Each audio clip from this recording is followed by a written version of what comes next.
பிதாவே, உயிர்த்தெழுந்த உம்முடைய மகிமையினாலும் வல்லமையினாலும் பயந்திருந்த எங்களுக்கு சந்தோஷத்தை தந்திருக்கிறபடினாலே ஆரவாரத்தோடும் ஆர்ப்பாட்டத்தோடு குதூகலத்தோடு கொண்டாட்டத்தோடு சமூகத்துல பிரவேசிக்கிறோம். துக்கத்தோடு துயரத்தோடு அல்ல ஆண்டவரே, உமது மகிமையின் பிரசன்னத்தினால் நிறைந்தவர்களாய், தைரியம் உள்ளவர்களாய், தேவ மகிழ்ச்சி மகிமை நிறைந்தவர்களாய் உங்களுடைய சமூகத்துல வந்து உண்மை தொழுது கொள்ள வந்துடுறோம். உமக்கு நன்றி ஆண்டவரே. நீ உயிர்த்தெழுந்து தந்த தைரியத்தினாலே, நீ உயிர்த்தெழுந்து வந்து ஆண்டவர்கள் பயத்தை போக்கினபடினாலே இன்றைக்கு உங்களுடைய பாதத்துல வந்து நிற்கிற ராஜா, உமக்கு நன்றி. எங்கள் வாழ்க்கையை மட்டும் நீ நடத்தி வருகிறீர். தேவைகளை சந்தித்து போஷித்து உடுத்திவித்து பாதுகாத்து எல்லா தீங்குக்கும் விலக்கி காப்பாற்றினீர். சிறுமியிலிருந்து எடுத்து எனக்கு உயர்ந்த அடைக்கலத்துல வைத்திருக்கிறீர். அதற்காக நன்றி. இன்னும் நடத்துவீர், இனிமேலும் கூட இருப்பீர், முடிவு பரியந்தம் என்னை ரட்சிப்பீர். அப்பா உமக்கு நன்றி செலுத்துகிறோம். எப்பொழுதும் தகப்பனே, உயிர்த்தெழுந்து வந்த என் ஆண்டவராக இயேசு கிறிஸ்து பெருமையாய் வரவில்லை என்று இது ஒரு மகிமையின் பிரசன்னத்தோடு மகத்துவமான வல்லமையோடு தகப்பனே, இதோ தேவத்துவத்தின் பரிபூர்ணத்தோடும் எங்கள் மத்தியில இறங்கி வந்து அந்த பரிபூர்ணத்தை தேடி வருகிறார். அந்த பரிபூர்ணத்தை பெரும் வழியை தேடி வருகிறார். நீர் இன்றைக்கு பரிசுத்த ஆவியானவர் என் ஆண்டவராக இயேசு கிறிஸ்து உயிர்த்தெழுந்த வல்லமை எங்களுக்கு ஆண்டவரே வெளிப்படுத்தும்படியாக, அந்த உயிர்த்தெழுந்த வல்லமை எங்களுக்கு கொடுத்த ஆசீர்வாதங்களை நாங்கள் நோக்கி பார்க்கும்படியாக, அவைகளை அறிந்து பெற்று அனுபவிக்கும்படியாக தேவ கிருபையானது இன்றைக்கு எங்களோடு கூட வெளிப்படுவதாக, தேவ கிருபையானது எங்களோடு கூட தங்குவதாக, இந்த தேவ ஆவியானவர் ஆண்டவரே அதை எங்களுக்கு பகிர்ந்து கொடுக்கும்படியாக ஜெபிக்கிறோம். அப்பத்தை சுட்டு கொடுத்த பொழுது எம்மாவூர் சீஷருடைய கண்கள் தெளிந்தது. அதுவரையிலும் கூட நடந்தவர், அதுவரையில் சம்பாஷித்தவர் அவர்கள் உணரவில்லை என்றார். அவர் அப்பத்தை பிற்கையிலே ஆண்டவரை அப்பொழுது அவர் ஆண்டவராகி கர்த்தர் என்று சொல்லி அவர்கள் கண்கள் ஆண்டவரை அதை அறிந்தது, அவர்கள் ஆத்துமா அறிந்தது. அவர் சத்தியத்தை பேசுகிற பொழுது அவர்களுடைய இருதயத்தில் ஆண்டவரை கொழுந்து விட்டு எரிந்தது. ஆனால் அவருடைய கண்கள் காணவில்லை. அப்பத்தை பிற்கையில் ஆண்டவரை அவருடைய கண்கள் திறந்தது. இன்றைக்கு இந்த ஜீவ அப்பமாகிய வேத வசனம் இன்றைக்கு உமது ஜனத்துக்கு பிச்சு கொடுங்க. நீர்தான் என்று கண்டு சந்தோஷப்படும்படியாய் பிச்சு கொடுங்கப்பா. உமக்கு நன்றி செலுத்து. நாம மகிமைப்படும் இயேசுவின் நாமத்தில் பிதாவே. அல்லேலூயா. கர்த்தருடைய நாமத்துக்கு மகிமை உண்டாவதாக.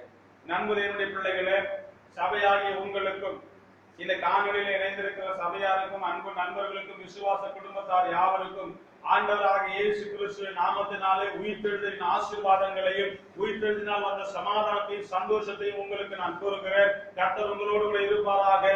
கர்த்தர் உங்களை ஆசீர்வதிப்பாராக. ஒரு உயிர்த்தெழுதலின் வல்லமை உங்கள் ஒவ்வொரு மேலும், உங்கள் குடும்பத்தார் மேலும், உங்கள் பிள்ளைகள் மேலும், உங்களுடைய பெற்றோர்கள் மேலும், உங்கள் சந்ததிகள் மேலும் அந்த ஆசீர்வாதமானது தங்குவதாக. அல்லேலூயா. கர்த்தர் உங்களோடு இருப்பாராக. நீங்கள் வீட்டில் இருந்தாலும் சரி, சபையில் இருந்தாலும் சரி, இந்த உயிர்த்தெழுதலின் வாழ்த்துக்களை நீங்கள் ஒருவருக்கு ஒருவர் சொல்லி பரிமாறிக் கொள்ளுங்கள். கர்த்தர் உங்களை ஆசீர்வதிப்பார். அல்லேலூயா.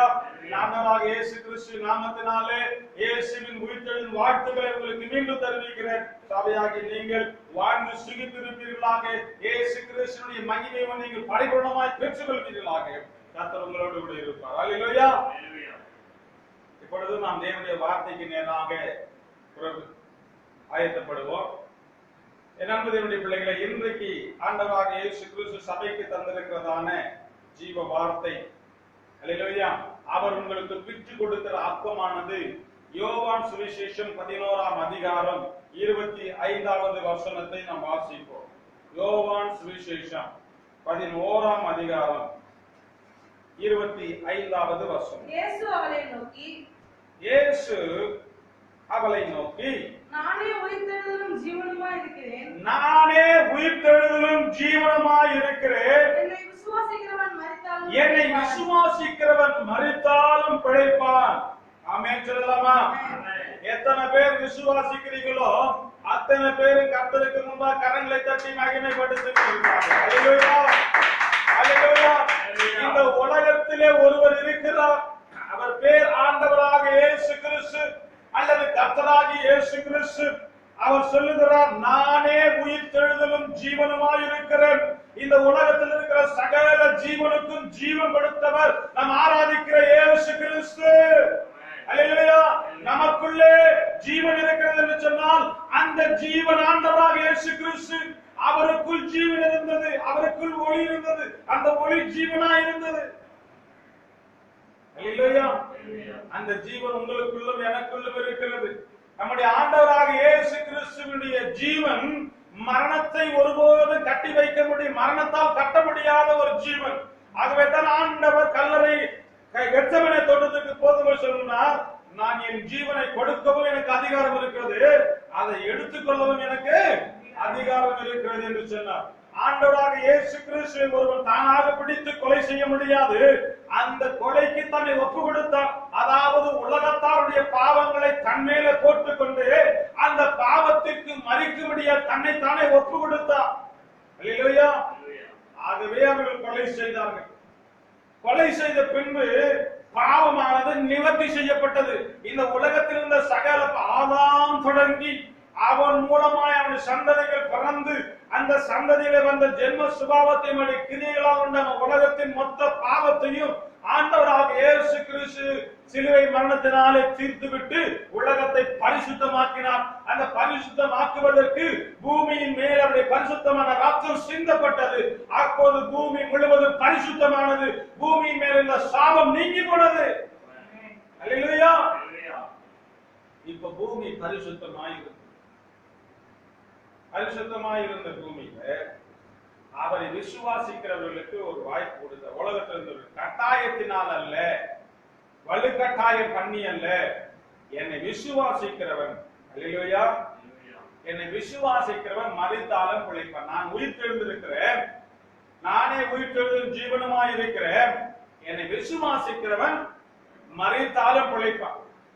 என்னை விசுவாசிக்கிறவங்க வாங்க. அல்லேலூயா. என்னை விசுவாசிக்கிறவர்கள் வாங்க. கட்டாயமா இல்ல, உங்களை கண்டிப்பா வலு கட்டாயம் பண்ணவில்லை. என் மேல விசுவாசமா இருக்கிறவர்கள் மாத்திரம் என்னிடத்துல வாங்க, நீங்கள் பிழைப்பீர்கள். அல்லேலூயா. இதுதான் கிறிஸ்தவம், இதுதான் உயிர்த்தெழுதல் நற்செய்தி. விசுவாசத்தினாலே ஒருவன் தேவனிடத்தில் வர வேண்டும். ஒருவேளை அப்பத்துக்காக, அற்பமான ஆதாயத்துக்காக, ஏதோ ஒரு நன்மைக்காக ஆண்டவரிடத்தில் வருவது கர்த்தருக்கு பிரியம் அல்ல. விசுவாசத்தினாலே தேவனிடத்தில் கிட்டி சேர வேண்டும். அவர் உண்டென்றும் அவரை நம்புகிறவர்களுக்கு அவர் நன்மை செய்கிறார் என்றும் அவரை விசுவாசிக்க வேண்டும். அல்லேலூயா.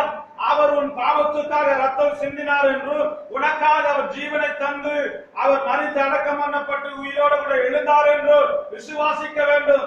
அப்படி விசுவாசித்து வருகிறவனே தேவனிடத்திலே பிழைப்பை பெற முடியும், தேவனிடத்திலே ஆசீர்வாதத்தை பெற முடியும், தேவனிடத்திலே நன்மையை பெற முடியும். தேவனாலே அவன் உயர்த்தப்படுவதற்கு ஏதுவாக இருக்கும். அல்லேலூயா. உயிர்த்தெழுந்த இயேசுவினுடைய ஆசீர்வாதங்கள் உங்களுக்கு உண்டாக வேண்டும் என்று சொன்னால், நானே உயிர்த்தெழுதலும் ஜீவனுமாய் இருக்கிறேன் என்று சொன்ன இயேசுவிடத்துல நீங்கள் விசுவாசத்தோடு வர வேண்டும். ஒரு வேளைக்கு அப்பம் கிடைக்குமா? அங்கே ஆண்டவராக இயேசு கிறிஸ்து மலை பிரசங்கம் செய்கிற பொழுது அவர்கள் அங்கே 3 நாள் அளவும் அவர்களுக்கு பிரசங்கித்து முடித்த பின்பு ஜனங்கள் எல்லாம் பசியாய் இருக்கிறார்கள், இவர்களை வெறுமையாய் அனுப்பி விடுவதற்கு எனக்கு மனமில்லை, ஆகவே நீங்கள் அவர்களுக்கு போஜனம் கொடுங்கள் என்று சீஷரிடத்தில் சொல்லி பின்பு அங்கே இருந்த 5 அப்பத்தையும் 2 மீனையும் ஒரு சிறுவனிடத்திலிருந்து வாங்கி அதை ஆசீர்வதித்து அதை பழுகி பெருக செய்து அங்கே கூடியிருந்த 5000 புருஷர்களுக்கு, புருஷர்கள் மாத்திரம் 5000 பேர், அவர்களோடு வந்த சிறிகளோ குழந்தைகளோ எத்தனை பேர்களோ அவர்கள் அனைவருக்கும் ஆகாரத்தை தந்து மீதம் எடுத்து அந்த 5 அப்பம் 2 மீன் கொடுத்து தம்பி கிட்ட 12 கூட நிறைய அப்பத்தை கொடுத்து கர்த்தருக்கு கொடுத்தாங்க இல்லையா, நீ 12 கூட நிறைய மிச்சம் எடுத்துட்டு போப்பான் அவருக்கும் கொடுத்து ஆசீர்வதித்து முடித்தார். இந்த அப்பத்தை சாப்பிட்டு திருப்தியானாங்கள ஜனங்க, அவங்க என்ன பண்ணாங்கன்னா அவர் எங்க போனாலும் அவர் பின்னாடியே வந்தாங்க.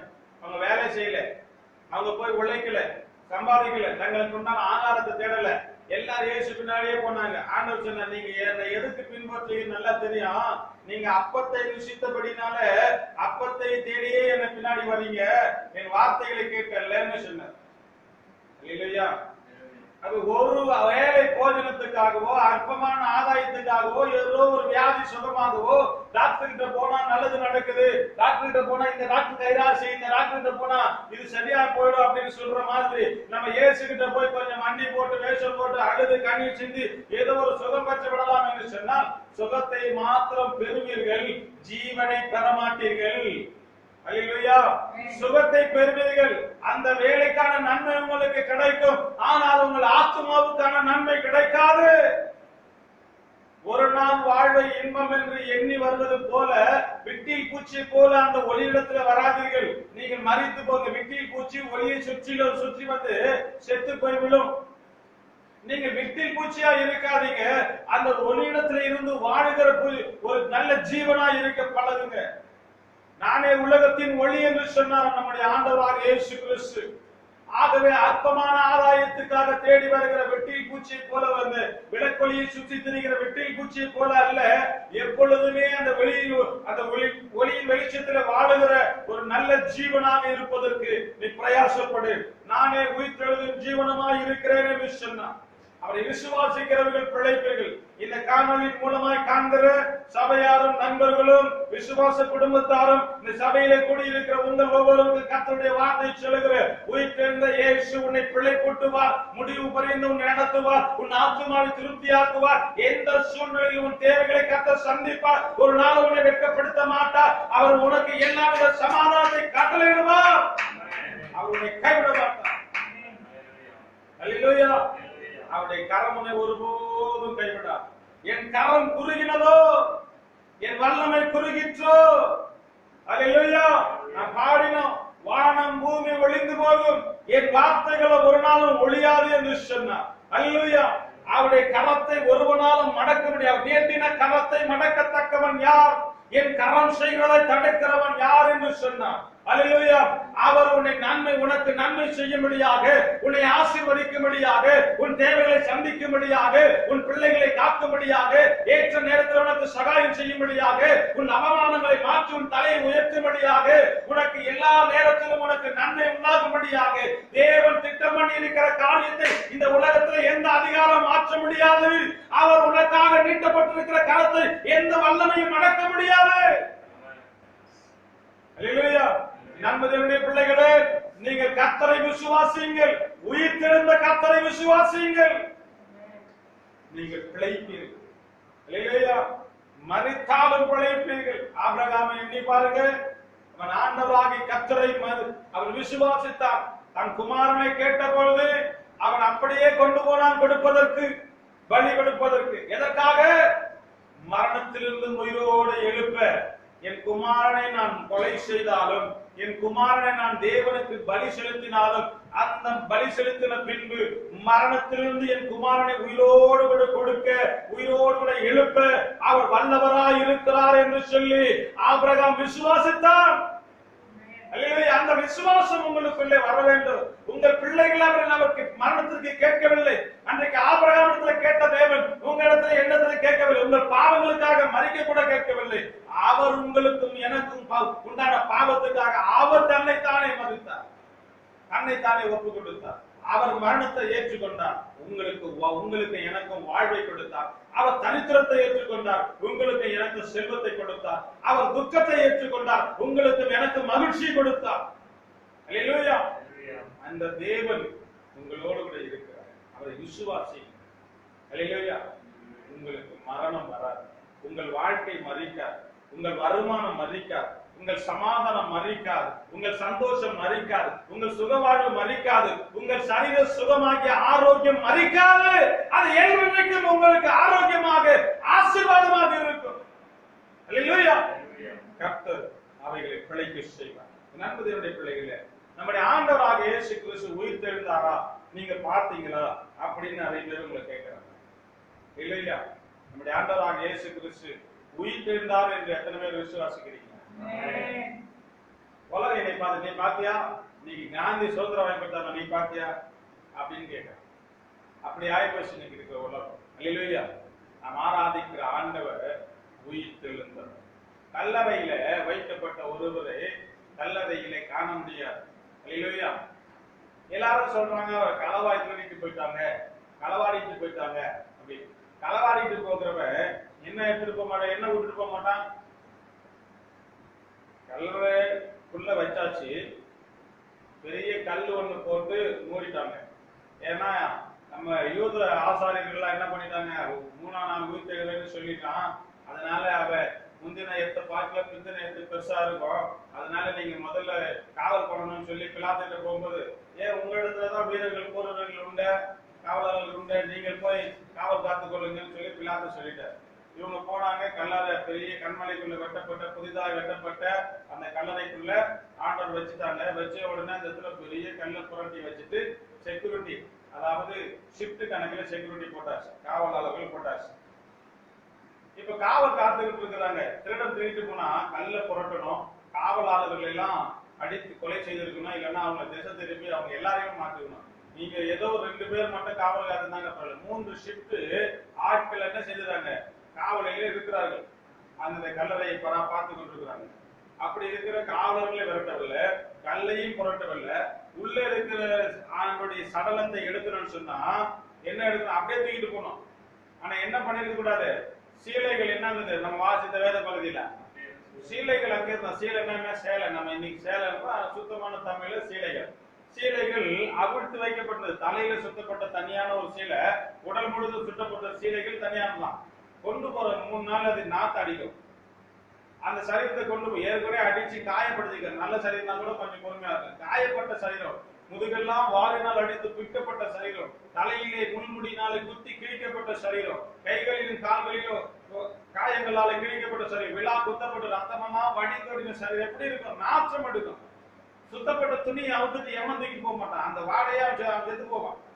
அதை அவுத்து வச்சுட்டு வெறும் சரீரத்தை தூக்கிட்டு போவான்னு சொன்னா அது ஒரு முட்டாள்தனமான வாதம். அங்கேயே அவர்கள் பொய் செத்து போல. ஆகவே ஆண்டவராக இயேசு கிறிஸ்து உயிரோடு எழுந்தார் என்பதற்கு உண்மை. அல்லேலூயா. அந்த கல்லறை காத்தவர்களும் சாட்சி கொடுத்தார். அல்லேலூயா. போய் சாட்சி கொடுத்தார். ஆண்டவராக இயேசு கிறிஸ்து உயிர் எழுந்தார் என்ற சரித்திர உண்மையே பிலாத்து வேத புத்தகத்துல சரித்திரத்துல இருந்து எடுக்கப்பட்டு அதை நான் மொழிபெயர்த்து வச்சிருக்கிறேன். ஜெராக்ஸ் பண்ணி கொடுக்கணும்னு பாருங்க, கொடுக்க முடியல. பிலாத்துடைய வாய்மொழி அறிக்கை, அவன் ரோமர் ஆயனுக்கு இயேசு உயிர்த்தெழுந்தார்ங்கிற சத்தியத்தை எழுதி அனுப்புகிற ஒரு லெட்டர். அதை நான் மொழிபெயர்ப்பு எனக்கு கிடைச்சது. அந்த மொழிபெயர்ப்பு நான் எழுதி வச்சிருக்கிறேன். அதை ஜெராக்ஸ் பண்ணி எல்லாருக்கும் கொடுக்கணும்னு பார்த்தேன். ஆனா நினைவும் இல்லை, அதுக்கான வாய்ப்பும் இல்லை. கர்த்தருக்கு ஸ்தோத்திரம். இப்ப பிலாத்துவே உயிர்த்தெழுந்த இயேசுவை குறித்து அவருடைய பேரரசனுக்கு அந்த கடிதத்துல எழுதப்பட்டிருக்கிறத நாம் பார்க்கிறோம். அப்ப இயேசு உயிர்த்தெழுந்தார் என்பது சரித்திரபூர்வமான உண்மை. அல்லேலூயா. இயேசு உயிர்த்தெழலனா இன்னைக்கு கிறிஸ்துவம் இல்லை. இயேசு உயிர்த்தெழவிட்டால் கிறிஸ்துவை குறித்து சாட்சி சொல்ல வேண்டிய அவசியம் என்ன? கிறிஸ்துவுக்காக பாடுபட வேண்டிய அவசியம் என்ன? கிறிஸ்து போர் செய்ய சொன்னார் என்று சொன்னால், கொலை செய்து துன்மார்க்கமாய் ஒருவனை தன் பக்கம் ஆதாயப்படுத்திக் கொள் என்று சொல்லியிருந்தா இன்றைக்கு இந்த கிறிஸ்தவத்தை நாம சொல்லலாம். அவர் உயிர் தேடாவிட்டாலும் அவர் சொல்லி இருக்கிறாரு, அதுக்காக செய்யறோம். ஆனா கிறிஸ்து சொல்லி இருக்கிறார், நீங்கள் ஒரு கணத்தை காட்டுங்கள், ஒரு கணத்தில் அறைந்தால் மறு கணத்துல காட்டுங்க, சகித்துக் கொள்ளுங்க, பொறுத்துக் கொள்ளுங்க, நீங்கள் மரணம் உங்களுக்கு நேர்ந்ததா இருந்தாலும் நீங்கள் பொறுமையோடு கூட இருங்கள் என்று சொல்வார்கள். சொன்னா மரித்து உயிர் தெழாத ஒருவருடைய வார்த்தையை பின்பற்றி நடக்க வேண்டிய அவசியம் என்ன? கிடையாது. இல்லையா? இயேசு மரித்து உயிர்த்தெழுந்து மரித்தோரின் முதற் பேராய் அவர் விளங்கினபடினாலே உயிர்த்தெழுதல் நிச்சயமாக விளங்கிவிட்டது. அல்லேலூயா. அப்ப உயிர்த்தெழுதல் உண்மையானபடினாலே உங்களுக்கும் எனக்கும் உயிர்த்தெழுதல் உண்டு.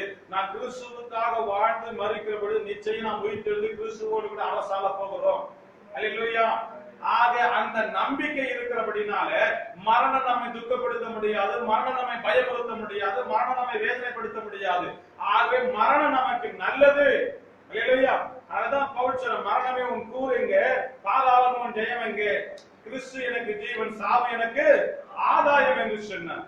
ஆக மரணத்தை குறித்து பயப்பட வேண்டாம். இயேசு மெய்யாகவே உயிர்த்தெழுந்தார். கர்த்தருடைய வசனம் லூக்காவின் சுவிசேஷம் 24ஆம் அதிகாரம் 6வது வசனம் சொல்லுகிறது, தேவ தூதர்கள் அங்கே வந்த அந்த சிறுஇடத்தில் சொல்லுகிறார்கள், அவர் அங்கே இல்லை. எங்கே இல்லை? அவர் வைக்கப்பட்ட இடத்துல இல்லை, கல்லறையில இல்லை, அவர் உயிர்த்தெழுந்தார் என்று சொன்னார். அல்லேலூயா. அல்லேலூயா. என் அன்பு தேவனுடைய பிள்ளைகளை, பேதுருவும் சாட்சி பகர்கிற அப்போஸ்தலர் புத்தகத்துல 2ஆம் அதிகாரம் 31வது வசனத்துல பேதுருவும் தன் யாருக்கெல்லாம் பயந்திருந்தாரோ அவர்கள் மத்தியில தைரியமா பேசுகிறார். பாருங்களேன், அப்போஸ்தலர் புத்தகம் 2ஆம் அதிகாரம் 31வது வசனத்துல அவர் பேதுருவும் யோவானும் பேசுகிற தைரியத்தை பார்க்கணும். அவர் கிறிஸ்துவினுடைய ஆத்துமா சாதாரணத்திலே விடப்படுவதில்லை என்றும் அவருடைய மாம்சம் அழிவையும் காண்பதில்லை என்றும் முன்னறிந்து அவர் உயிர்த்தெழுதலை குறித்து இப்படி சொன்னார். ஆமென். அல்லேலூயா. இந்த பேதுருவும் யோவானும் யாருக்கு பயந்து கதவை பூட்டிட்டு வந்து உள்ள இருந்தாங்களோ அந்த ஜனத்துக்கு முன்பாக, அந்த ஆசாரியர்களுக்கு முன்பாக, அந்த ரோம காவலாளர்களுக்கு முன்பாக பேசுகிறார்கள். என்ன பேசுகிறார்கள்?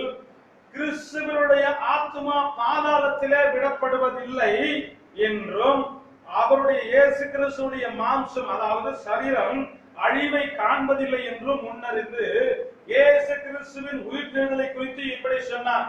அல்லேலூயா.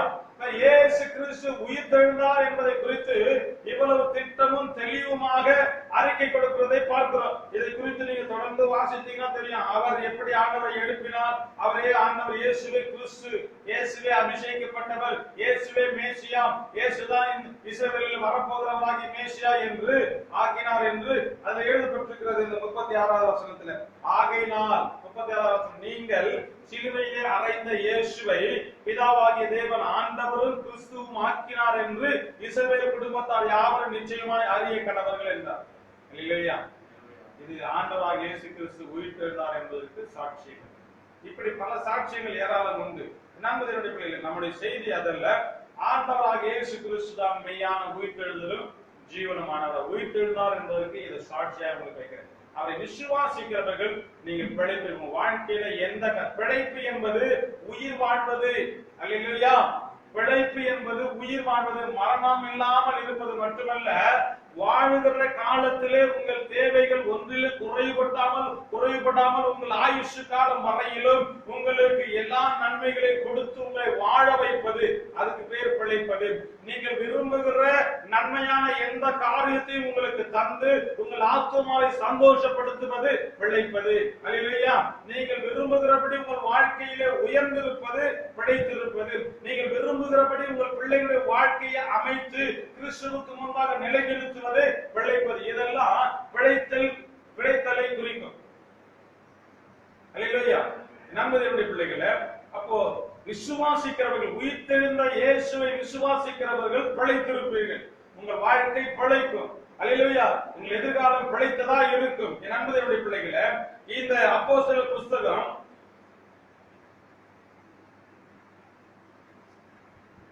ரோமர் புஸ்தகம் 1ஆம் அதிகாரம் 5வது வசனம் அவருடைய உயிர்த்தெழுதலை நிரூபிக்கக்கூடிய ஒரு வசனம். இதை முடித்து நாம் அடுத்த பகுதிக்குள்ள போகலாம். உயிர்த்தெழுதலை நிரூபிக்கக்கூடிய இன்னொரு வசனங்களை நான் உங்களுக்கு காண்பிக்கிறேன். 1:5, ரோமர் 1:5. சரீரத்தின்படி தாவீதின் சந்ததியிலே பிறந்தவரும் பரிசுத்தமுள்ள ஆவியின்படி தேவனுடைய குமாரன் என்று மரித்தோரிலிருந்து உயிர்த்தெழுந்ததினாலே பலமாய் நிரூபிக்கப்பட்ட குரு சொல்லப்பட்ட அல்லேலூயா தேவ குமாரனுமாய் இருக்கிறார். அல்லேலூயா. பாருங்க, அவர் மாம்சத்தில சரீரத்தின்படி தாவீதின் சந்ததி, யூதா கோத்திரத்தில பிறந்தவர். தாவீதின் சந்ததினா யூதா கோத்திரம். தாவீதின் சந்ததியில வந்த யோசேப்பின் குமாரனுக்கு பிறந்தவர். யாக்கோபின் குமாரனாகிய யோசேப்புனுடைய வளர்ப்பு, யோசேப்பும் தாவீதின் சந்ததிய வளர்ப்பு தந்தையாகிய யோசேப்பும் தாவீதின் சந்ததி தான். மரியாளும் தாவீதின் சந்ததியிலே யூதா கோத்திரத்து பெண்மணி தான். அந்த சந்ததியிலே பரிசுத்தமுள்ள ஆவியினாலே பிறந்தவர் என்பதற்கு பரிசுத்தமுள்ள ஆவியின்படி தேவனுடைய சுதன் என்று மரித்தோரிலிருந்து உயிர்த்தெழுவதினாலே பலமாய் ரூபிக்கப்பட்ட தேவனுடைய தேவகுமாரனாய் இருக்கிறார். அல்லேலூயா. நம்முடைய ஆண்டவராகிய இயேசு கிறிஸ்து இந்த வேத புத்தகம் முழுவதும் நீங்க வாசித்து பார்த்தீங்கன்னா, பழைய ஏற்பாட்டிலே அவர் உயிர்த்தெழுவார் என்பதை குறித்து ஏராளமான தீர்க்க தரிசனங்கள் உண்டு. இந்த புதிய ஏற்பாட்டிலே அவர் உயிரோடு இருந்த நாட்களிலே தன் சொந்த வாயினாலே அவர் உயிர்த்தெழுவேன் என்பதை குறித்து, 3ஆம் நாள் உயிரோடு கூட எழுவேன் என்பதை அவரே சொன்ன சாட்சியை பார்க்க முடியும். பின்பதாக அவர் உயிர்த்தெழுந்த நாளிலே அநேகர் அவரை கண்டார்கள் என்று சொல்லி கல்லறைகள் திறந்ததையும், அநேகர் பரிசுத்த நகரத்தில் அவரை கண்டார்கள் என்பதை குறித்து நமக்கு தெரியும். அவரோடு இருந்த சீஷர்கள் அனைவரும் அவரை கண்டார்கள் என்பது தெரியும். எல்லா சாட்சிகளும் பின்புதான் அவருக்கு எதிர்த்து நின்றவர்கள் எல்லாம் ரட்சிக்கப்பட்ட நாளில் அவர் தரிசனம் பண்ணினார்கள் என்பதை நாம் பார்க்கிறோம். உயிர்த்தெழுந்த இயேசு வெளிப்பட்டு தன்னை காண்பித்தார் என்பதை நாம் காண்கிறோம். அப்ப இயேசு உயிர்த்தெழுந்தார் எழுந்தார் என்பது எவ்வளவு சத்தியமோ எவ்வளவு உண்மையோ அப்படியே அவர் சொன்ன வார்த்தைகளும் உங்களுக்கு சத்தியமாய் இருக்கிறது. அவர் உங்களை வாழ வைப்பேன் என்றோ, உங்களை பிழைப்பூட்டுவேன் என்றோ, உங்களை தாங்குவேன், ஏந்துவேன், சுமப்பேன், தப்புவிப்பேன் என்றோ அவர் வாக்கு வைத்த வார்த்தைகள் அப்படி உங்கள் வாழ்க்கையில் நடக்கும். அவர் உயிர்த்தெழுந்தது எவ்வளவு உண்மையோ அவ்வளவு உண்மை அவர் சொன்ன வார்த்தைகள் உங்களுக்கு நிறைவேறும். அவர் உயிர்த்தெழுந்தது எவ்வளவு உண்மையோ அவ்வளவு சத்தியமா உங்களுக்கு சமாதானம் உண்டாகும். அவர் உயிர்த்தெழுந்தது எவ்வளவு உண்மையோ அவ்வளவு சத்தியமா உங்களுக்கு சந்தோஷம் உண்டாகும். அல்லேலூயா. அவர் உயிர்த்தெழுந்தது எவ்வளவு உண்மையோ அந்த அளவுக்கு உண்மையாக அவரை நீங்கள் காண்பீர்கள். அல்லேலூயா. தேவனுடைய பிள்ளைகளே, உயிர்த்தெழுந்த இயேசு உங்களுக்கு எதை தருகிறார்? உயிர்த்தெழுந்த இயேசுவிடத்திலிருந்து உங்களுக்கு என்ன வருகிறது? அதைத்தான் நாம் இப்பொழுது பார்க்க போகிறோம். வாசிக்க கேட்போம். அப்போஸ்தலர் புத்தகம் 4ஆம் அதிகாரம் 33வது வசனத்தை வாசிக்கிறோம். உயிர்த்தெழுந்த இயேசுவிடத்திலிருந்து உங்களுக்கு வருகிற ஆசீர்வாதங்கள் அல்லது நன்மைகள் அல்லது அவருடைய கிருபைகள் ஏதாகிலும் நீங்கள் விரும்புகிறபடி அதற்கு நீங்க போட்டுக் கொள்ளலாம். உயிர்த்தெழுந்த இயேசுவிடத்திலிருந்து வரும் ஆசீர்வாதங்கள். கர்த்தராகிய இயேசுவின் உயிர்த்தெழுதலை குறித்து அப்போஸ்தலர்கள் மிகுந்த பலமாய் சாட்சி கொடுத்தார்கள். அல்லேலூயா. அல்லேலூயா. வசனத்தை நல்லா கவனிக்கணும். கர்த்தராகிய இயேசுவின் உயிர்த்தெழுதலை குறித்து அப்போஸ்தலர்கள் மிகுந்த பலமாய் சாட்சி கொடுத்தார்கள். வாசிங்க. அவர்கள் எல்லார் மேலும் பூரண கிருபை உண்டாயிருந்தது. ஆமென் சொல்லலாமா? சாட்சி கொடுத்த எல்லார் மேலும் பூரண கிருபை உண்டாயிருந்தது. கரங்களை தட்டி கர்த்தரை ஸ்தோத்திரம். உயிர்த்தெழுந்த இயேசு கிறிஸ்துவை நீ விசுவாசித்து அவரிடத்திலே வந்தாய் என்று சொன்னால், நீ விசுவாசித்து அவரிடத்திலே சேர்ந்தாய் என்று சொன்னால், நீ விசுவாசித்து அவரை ஏற்றுக்கொண்டது உண்மை என்று சொன்னால், அவரை குறித்து சாட்சி சொல்ல வேண்டும். அவரை குறித்து சகல ஜாதிகளுக்கு பிரசங்கிக்க வேண்டும். அவரை குறித்து உயிர்த்தெழுந்த வல்லமை நீ வெளிப்படுத்த வேண்டும். அவரை குறித்து நீ எல்லாருக்கும் அதை நீ காண்பித்துக் கொடுக்க வேண்டும். அப்பொழுது உங்கள் எல்லாரும் பூரண கிருபை உண்டாயிருக்கும். அல்லேலூயா. அல்லேலூயா. உயிர்த்தெழுந்த இயேசுவை மற்றவருக்கு காண்பித்துக் கொடுங்க, மற்றவருக்கு வெளிப்படுத்திக் கொடுங்க. இவர்தான் மெய்யான தேவன், இவர்தான் ஒரே தேவன், இவர் உயிருள்ள தேவன், இவரே பாவத்துக்கான ரட்சகர், இவரே உன்னை மீட்கிறவர், இவரே உனக்காக சிலுவையிலே எல்லா பாவத்தையும் சாபத்தையும் சுமந்து தீர்த்தவர். இவராலே அல்லாமல் வேறு ஒருவராலே ரட்சிப்பு இல்லை என்பதை இந்த உலகத்திற்கு அறிவியுங்கள். அப்பொழுது உங்களுக்கு பூரண கிருபை உண்டாயிருக்கும். அல்லேலூயா. அல்லேலூயா. வானத்தின் கீழே பூமியின் மேலே இயேசு கிறிஸ்துவின் நாமமே அல்லாமல் வேறொரு நாமம் கட்டளையிடப்படவில்லை. எதற்காக? நாம் ரட்சிக்கப்படும்படிக்கு வேறொரு நாமம் கொடுக்கப்படல. வேற எந்த நாமத்தினாலும் நீங்களும் நானும் ரட்சிக்க முடியாது. இந்த உலகத்தில் இருக்கிற எந்த ஜனமும் ரட்சிக்கப்பட முடியாது. அதாவது பாவ மன்னிப்பு பெற முடியாது. இயேசு எனும் ஒரே ஒரு நாமத்தினாலே மரணத்தை ஜெயித்த இயேசு எனும் ஒரே ஒரு நாமத்தினாலே வானத்திலும் பூமியிலும் சகல அதிகாரம் பெற்றிருக்கிற இயேசு எனும் ஒரே ஒரு நாமத்தினாலே மாத்திரம்தான் பாவ மன்னிப்பாகிய ரட்சிப்பை நீங்கள் நானும் பெற முடியும். இந்த உலகத்தில் இருக்கிற எந்த ஆத்மாவானாலும் இந்த இயேசுவை போல நம்மை போல சரீரத்தில் வந்திருக்கிற எந்த ஆத்மாவானாலும் பாவ மன்னிப்பு பெற வேண்டும் என்று சொன்னா இயேசுவின் நாமத்தினாலே மாத்திரம்தான் பெற முடியும். வேறொரு நாமம் கிடையாது. இந்த உலகத்துல நீ எத்தனை நாமங்களை சொன்னாலும் அந்த நாமத்தினால ரட்சிப்பு கிடையாது. மரணத்தை ஜெயித்த பாவத்திற்கு பரிகாரம் செய்த ஒரே ஒரு ஆண்டவரால மாத்திரமா உங்களுக்கு பாவ மன்னிப்பாகிய ரட்சிப்பு உண்டு. ஆகவே மரித்து உயிர்த்தெழுந்த இயேசுவை குறித்து இந்த உலகத்திற்கு சாட்சி சொல்லுங்க. நீங்க பார்க்கிற குடும்பங்களுக்கு, பார்க்கிற ஆத்துமாக்களுக்கு, பார்க்கிற ஜனத்திற்கு உங்களுக்கு அவமானம் ஏற்பட்டாலும், நிந்தையா ஏற்பட்டாலும், உங்களை புறக்கணித்தாலும், உங்களை துன்பப்படுத்தாலும், உங்களுக்கு விரோதமாய் அவர்கள் பேசினாலும், உங்களுக்கு விரோதமாய் எழும்பினாலும், உங்களுக்கு விரோதமாய் கூட்டம் கூடினாலும், நீங்கள் அவர்களுக்கு உயிர்த்தெழுந்த இயேசுவை அறிவியுங்கள். உங்களுக்கு பூரண கிருபையானது உண்டாயிருக்கு. அல்லேலூயா. உலகத்துல வேணா அந்த மனுஷர்கள் மத்தியில வேணா உங்களுக்கு நன்மை அல்லது நல்லது நற்பேறு அல்லது அந்த இடத்துல உங்களுக்கு கனம் கிடைக்காமல் போகலாம். ஆனால் கர்த்தரிடத்தில் உங்களுக்கு பரிபூர்ணமான கிருபையானது உண்டாயிருக்கும். அல்லேலூயா. உயிர்த்தெழுந்த இயேசு உங்களுக்கு பரிபூர்ண கிருபை தருகிறார். பூரண கிருபை உனக்கு தருகிறார். அல்லேலூயா. உயிர்த்தெழுந்த இயேசுவிடத்திலிருந்து உனக்கு இந்த பூரண கிருபை இந்த காலை வேளையில இந்த காணொளி மூலமா இணைந்திருக்கிற ஒவ்வொரு வீடுகளிலும் ஒவ்வொரு ஆத்மாவுக்குள்ளும் இறங்கி வருவதால் அல்லேலூயா. இன்றைக்கு ஒரு தீர்மானம் எடு. இயேசுவை குறித்து, உயிர்த்தெழுந்த இயேசுவை நான் இந்த உலகத்துக்கு அறிவிப்பேன். உயிர்த்தெழுந்த இயேசுவை இந்த உலகத்திற்கு நான் சொல்லுவேன். உயிர்த்தெழுந்த இயேசுவை நான் காண்கிற, நான் பழகுகிற நண்பனிடத்துல சொல்லுவேன். உயிர்த்தெழுந்த இயேசுவை நான் எங்கேயும் மறுதலிக்க மாட்டேன். உயிர்த்தெழுந்த இயேசுக்கு விரோதமா என் கிரியைகள் இருக்காது. உயிர்த்தெழுந்த இயேசுவை நான் எங்கும் பறைசாற்றுவதற்கு என்னை ஒப்பு கொடுப்பேன் என்று சொல்லி ஒரு தீர்மானம் எடுங்க. இந்த காலைகளில் இப்பொழுது கர்த்தருடைய சமூகத்திலிருந்து இந்த பூரண கிருபையானது உங்களுக்குள் இறங்கி வரும். அல்லேலூயா. அல்லேலூயா. நண்பர்களுடைய பிள்ளைகளை, உயிர்த்தெழுந்த இயேசுனுடைய சாட்சி பகருங்க. ஆதி சபை, ஆதி அப்போஸ்தலர் காலத்தில் இயேசு கிறிஸ்து உயிர்த்தெழுதலை தான் எங்கும் பிரசங்கித்தார். எருசலேமிலே இப்படி ஒருவர் இருந்தார், நசரேயனாகிய இயேசு ஒருவர் இருந்தார். அவர் இப்படியெல்லாம் அற்புதம் செய்தார், தீர்க்க தரிசனம் உரைத்தார், மரித்தோரை உயிரோடு எழுப்பினார், முடவர்களை நடக்க செய்தார், குருடர்களை பார்க்க செய்தார், ஊமையர்களை பேச செய்தார், குஷ்ட ரோகிகளை சுகமாக்கினார், வியாதிப்பட்ட யாவரையும் அவர் குணமாக்கினார், தமிழத்தில் வந்த அனைவரையும் சுத்தமாக்கினார், பூமியில் இருந்த நாளெல்லாம் நன்மை செய்கிறவராய் சுற்றித் திரிந்தார், பிசாசுகளை ஓட்டினார், சர்ப்பங்களை எடுத்தார், தேள்களை மிதித்தார், எல்லாவற்றிலிருந்தும் அவர்களை ரட்சித்தார் என்று சொல்லி அப்படிப்பட்ட ஒருவனை இந்த யூத ஆசாரியர்களோ ரோம போஸ்தலர்களோ சிலுவையிலே மாட்டி கொலை செய்தார்கள், அவரை அடக்கம் பண்ணினார்கள். ஆனாலும் அவர் 3ஆம் நாள் உயிரோடு கூட எழுந்தார் என்று சொல்லி எல்லாருக்கும் சாட்சி சொன்னார். ஆதி சபை பெருகினது, ஜனங்களுக்குள்ளே மகிழ்ச்சி இருந்தது, எங்கும் ஒற்றுமை இருந்தது. அப்படிப்பட்ட ஜனங்களுக்குள்ளே அந்த ஜீவனுள்ள வார்த்தையானது எப்பொழுது இருந்தது. சபை சிதறடிக்கப்பட்டது, சபைக்கு உபத்திரம் வந்தது. ஆனாலும் சிதறி போனவர்கள் எங்கும் சுவிசேஷத்தை பிரசங்கித்தார். சிதறி போனவர்கள் எங்கும் ஆண்டவராகிய இயேசு கிறிஸ்துவின் உயிர்த்தெழுதலை பிரசங்கித்தார்கள். அல்லேலூயா. அல்லேலூயா. மரித்து போன ஒருவர் உயிரோடு எழுந்திருக்கிறார். உன்னை ரட்சிக்க உன் வீட்டுக்கு வருவார், உன்னை காப்பாற்ற உனக்கு வருவார், உன் வியாதி சுகமாக்க வருவார், உன் தேவையை சந்திக்க வருவார், உன் வறுமையை மாற்ற வருவார், உன் தரித்திரத்தை போக்க வருவார், உன்னை உயர்த்த வருவார், உன் பிள்ளைகளை காக்க வருவார், உன்னை கடைசி மட்டும் உனக்கு துணையாக இருக்க வருவார் என்று சொல்லி அந்த உயிர்த்தெழுந்த இயேசுவை குறித்து சகல ஜாதிகளுக்கு பிரசங்கித்தார். இதுக்கு நீங்கள நான் அதற்காகத்தான் அழைக்கப்பட்டிருக்கிறேன்.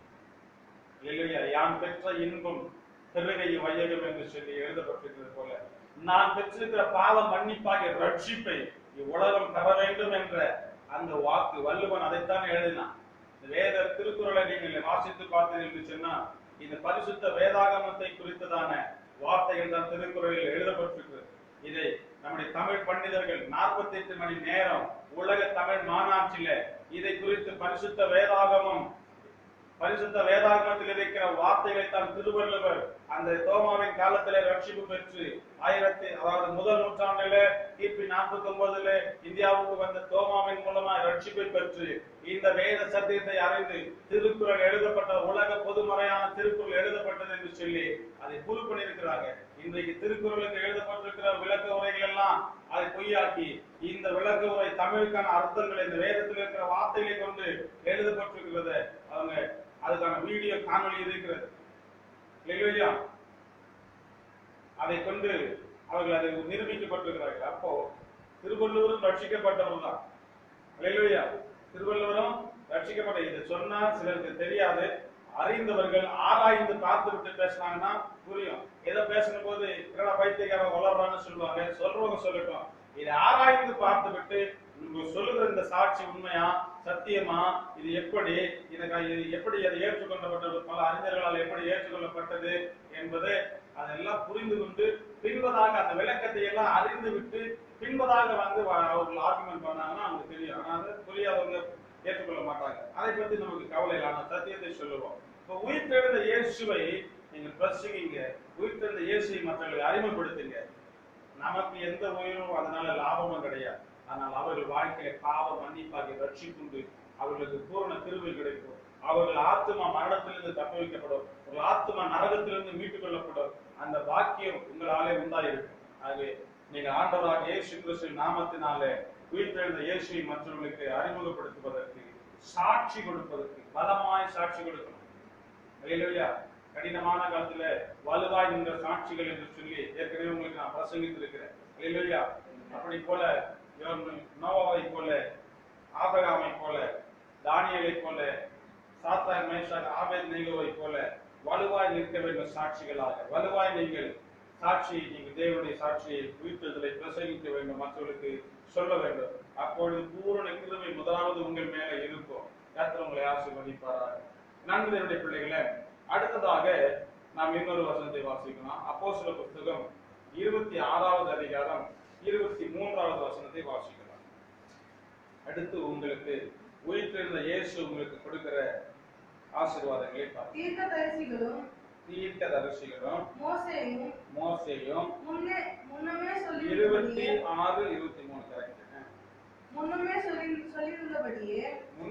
சொல்லியிருந்தபடியே கிறிஸ்து பாடுபட வேண்டியது என்றும் மரித்தோர் உயிர்த்தெழுதலில் அவர் முதல்வராகி சுயஜனங்களுக்கும் அந்நிய ஜனங்களுக்கும் ஒளியை வெளிப்படுத்துவார். போதும் இல்லையா? நல்லா கவனிங்க இந்த வசனத்தை. தீர்க்கதரிசிகளும் மோசேயும் முன்னமே சொல்லியிருந்தபடி, முன்னமே தீர்க்க தரிசனம் உரைக்கப்பட்டபடியே, அல்லேலூயா அல்லேலூயா, ஆண்டவராக இயேசு கிறிஸ்து பாடுபட வேண்டியதென்றும் மரித்தோரின் உயிர்த்தெழுதலில், அல்லேலூயா, அவர் முதல்வராகி, அல்லேலூயா, சீஃப் மினிஸ்டர் இல்ல, மரித்தோரின் உயிர்த்தெழுதல் முதல்ல உயிர்த்தெழுதவர் அவர்தான். என்னங்க பொய் சொல்றீங்களா நீங்க? கேட்கலாம்ல. இயேசு உயிரோடு இருக்கும்போதே 3 பேரை உயிர்த்தெழுப்ப, நாயின் ஒரு விதவை மகள், எவிரினுடைய மகள், விதவியின் மகன், அப்புறம் மாத்தா மரியாளுடைய சகோதரன் லாசரை உயிரோட எழுப்பினாங்க. நீங்க என்னங்க இவர் தான் முதல்ல எழுந்தாரு, இவங்க 3 பேரும் முதல்ல எழுப்பியிருக்கிறாங்களே அப்படின்னு கேட்கலாம். கரெக்ட் தானே? இப்ப நாம அதுக்கு ஒரு விவரம் தெரிஞ்சுக்கணும். அவங்க சரீரத்துல செத்து உயிர் தெழுந்தாங்க, பரலோகத்துக்கு போல. எங்க போல? எங்க போகல? பரலோகத்துக்கு போல. மரித்தோரில் உயிர் தெழுதல் சொன்னா உயிர்த்து எங்க இருக்கணும்? பரலோகத்தில் இருக்கணும். இந்த பூமியில அவங்க மரித்து உயிர்த்தது ஒரு நிதிரை பண்ணினதற்கு சமம், ஒரு தூக்கத்தை தூங்கி எழுதுவதற்கு சமம். கர்த்தர் அதை அவர்கள் எழுப்பினார். ஆனால் மரித்து உயிர் தெழுந்த சரீரத்தோடு எங்க போகல? இந்த சரீரத்தோடு அவர்கள் எங்க போகல? பரலோகத்துக்கு போகல. அப்ப மரித்தோரில் உயிர்த்தெழுதல் முதல்வராகின்னு சொன்னா முதல்ல மரித்து சரீரத்துல உயிர்த்தெழுந்து இந்த சரீரத்தோடு கூட அவர் பரலோகத்துக்கு போனார். அல்லேலூயா. அவர் தான் முதல்ல பரலோகத்திலிருந்து இறங்கினவரும் பரலோகத்துக்கு ஏறினவரும் ஆகியவர். அல்லேலூயா. பரலோகத்திலிருந்து இறங்கினவர் இயேசு கிறிஸ்து தான், பரலோகத்துக்கு ஏறினவரும் இயேசு கிறிஸ்து தான். அல்லேலூயா. அவர் தான் முதல்ல இறங்கினவர், முதல்ல ஏறினவர். அதான் பரிசு உயிர்த்தெழுதலில் முதல் நபராகி அப்படின்னு அதை நீங்க புரிந்து கொள்ளணும். உடனே சீஃப் மினிஸ்டர் நினைச்சிருக்கிறார். முதல்வராகி. இப்ப கவனிங்க, இதுதான் ரொம்ப முக்கியம். சுய ஜனங்களுக்கும், யாருக்கு யார் சுய ஜனம்? அல்லேலூயா. சுய ஜனம் யாருங்க? சுய ஜனங்களுக்கும், அடுத்து அந்நிய ஜனங்களுக்கும். 2 ஜனம் இருக்குது. சுய ஜனம் யாரு, அந்நிய ஜனம் யாரு?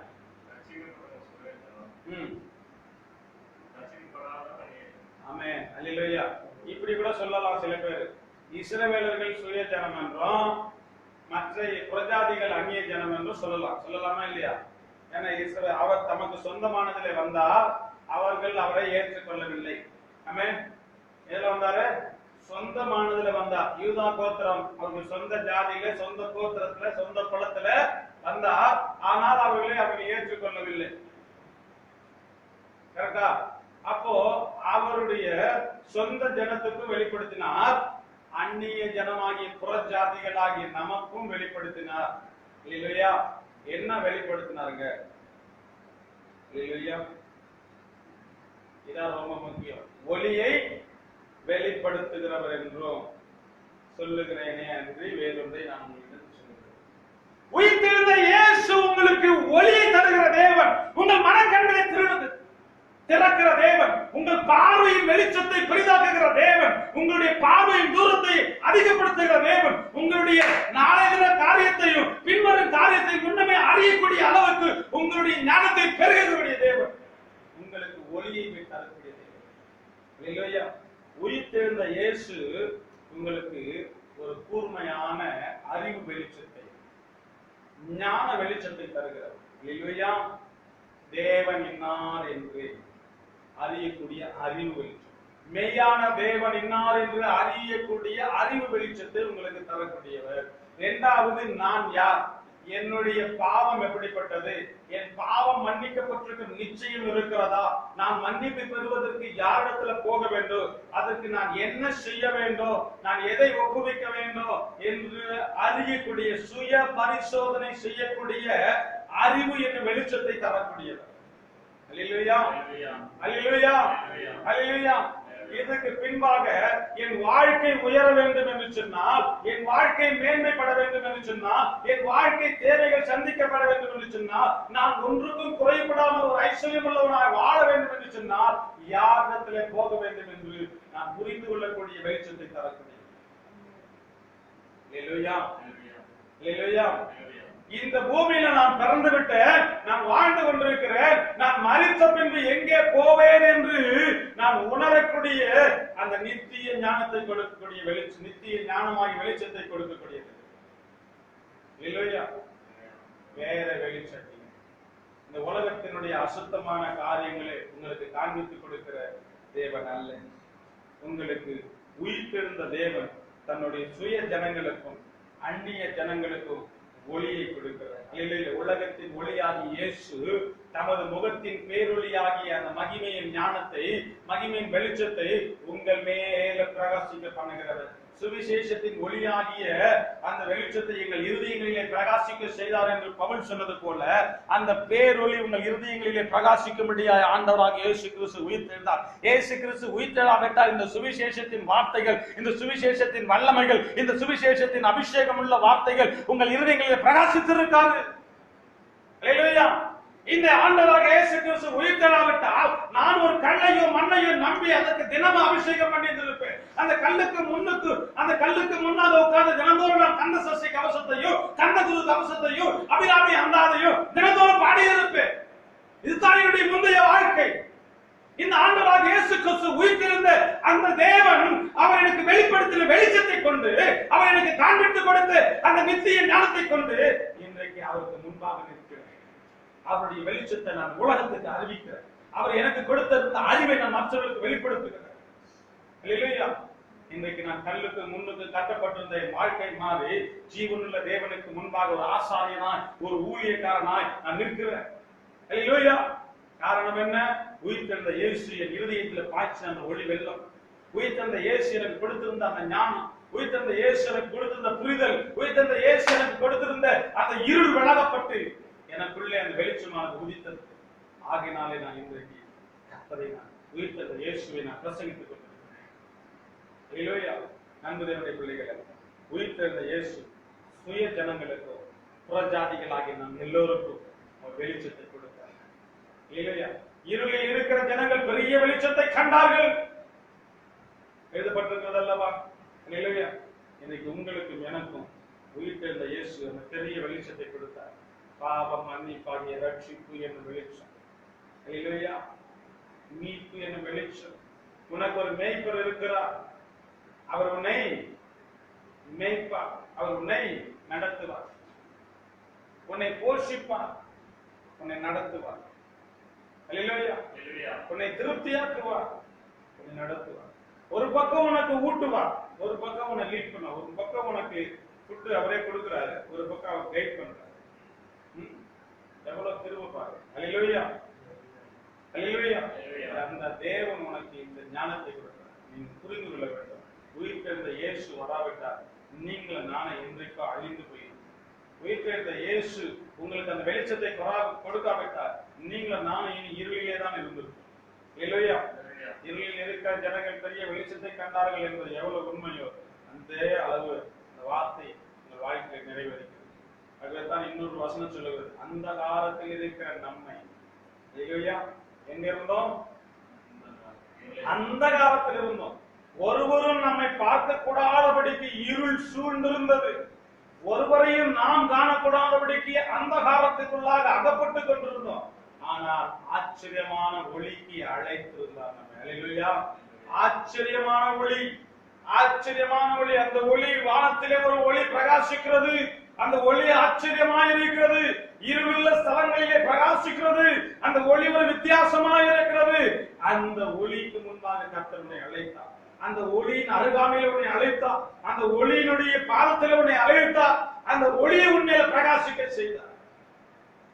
அதான் அந்தகார இருளில் இருந்த உன்னை ஆச்சரியமான ஒளிக்கு அழைத்தருடைய புண்ணியங்களை அறிவியுங்கள் என்று புண்ணியன அவர் உலகத்திற்காக செய்திருந்த பாடுகள், பட்ட பாடுகள், உலகத்திற்காக அனுபவித்த வேதனைகள், உலகத்துக்கு சம்பாதித்து வைத்திருக்கிற ரட்சிப்பை அறிவீர்கள்.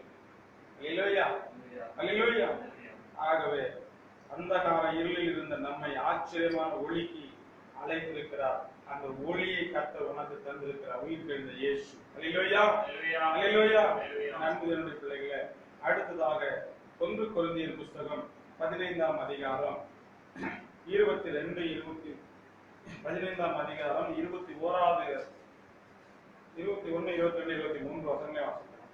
1 கொரிந்தியர் 15ஆம் அதிகாரம் 21வது வசனம் முதல் 23வது வசனம் முடிய வாசிக்கிறேன். மனுஷனால் மரணம் உண்டானபடியால் மனுஷனால் மரித்தோரின் உயிர்த்தெழுதலும் உண்டாயிற்று. ஆதாமுக்குள் எல்லாரும் மரிக்கிறது போல கிறிஸ்துவுக்குள் எல்லாரும் உயிர்ப்பிக்கப்படுவார்கள். அவன் தன் வரிசையிலே உயிர்ப்பிக்கப்படுவான். முதற் பலனானவர் கிறிஸ்து. பின்பு இயேசு கிறிஸ்து வருகையில் அவருடையவர்கள் உயிர்ப்பிக்கப்படுவார்கள். அல்லேலூயா, அல்லேலூயா.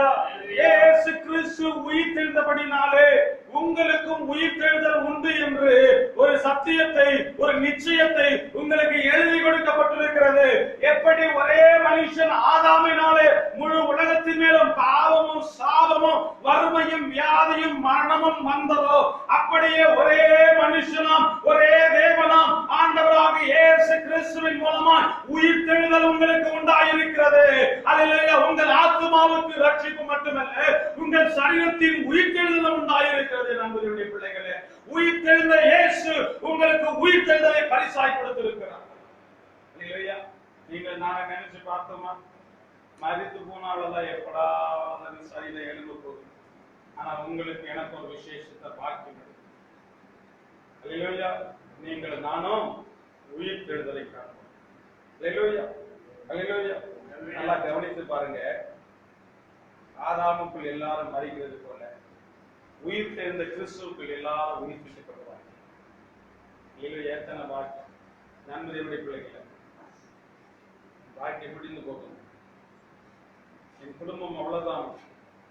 ஐயோ, என் கணவருக்கும் எனக்கும் இந்த சமாதானம் இல்லை, அவ்வளவுதான் என் வாழ்க்கை, இதோடு நான் வாழலாமா, முடித்துக் கொள்ளலாமா என்று எண்ணுகிறீர்களா?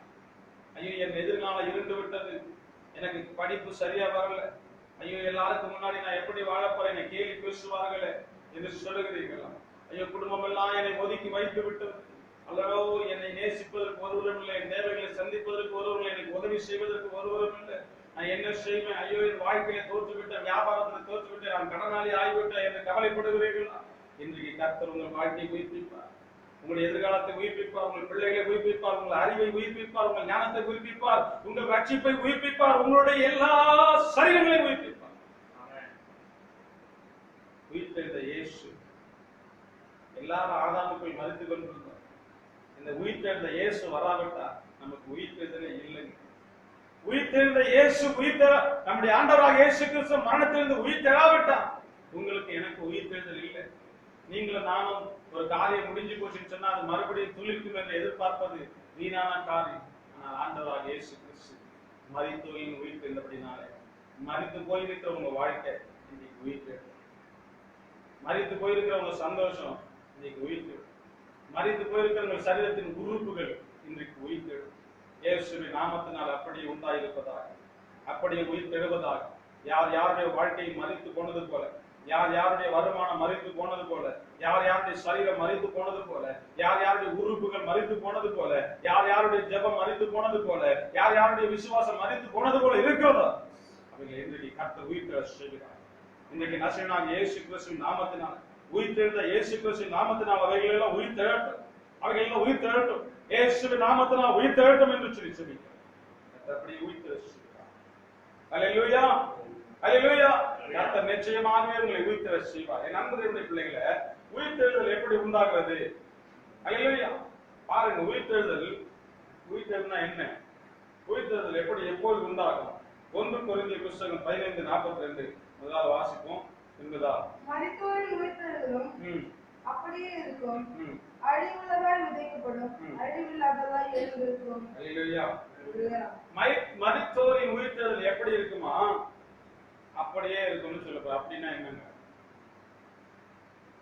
மேல விளக்கம் கொடுத்திருக்கிறாரு பவுல், பரிசுத்த ஆவியானவர் பவுல் மூலமா விளக்கம் கொடுத்திருக்கிறாரு. அதை நம்ம வாசிக்கலாம்.